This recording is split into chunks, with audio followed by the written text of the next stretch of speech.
म्हणतात ना merit student 10वी-12वीला बोर्डात दुसरी वगैरे गोल्ड मेडलिस्ट ग्रॅज्युएशनलाही 2 gold medal music English literature. मला गमतीने लोक पण मी पण मॅनेजमेंट MBA वगैरे केलेलं आहे, पण असं असं 10वीत बोर्डात दुसरा 12वीत दुसरा वगैरे असं माझं कधीच नाही. आपण एक स्टँडर्ड 1 महिना अभ्यास आणि शेवटी फर्स्ट क्लास मेंटेन करत होतो. माझे मित्र म्हणायचे पराग अगर तेरी बेटी या बेटा जो भी होगा और वो अच्छा निकला ना स्कॉलर तो सब कॉन्ट्रीब्युशन सुवर्ण का होगा.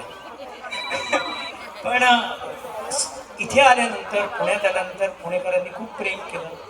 इथे आल्याबरोबर सुधीर फडके पुरस्कार उत्कृष्ट गायिकेचा मिळाला, राम कदम पुरस्कार मिळाला, असे खूप पुरस्कार तिला मिळाले. आमच्या विदर्भातला प्रेस्टिजियस समजला जाणारा सारथी पुरस्कार जो राम शेवाळकर इंडस्ट्रियलिस्ट पेंढारकर त्यांना जो म्हणजे विको वज्रात यांतीचे तो पुरस्कार तिला मिळाला. आणि सगळ्यात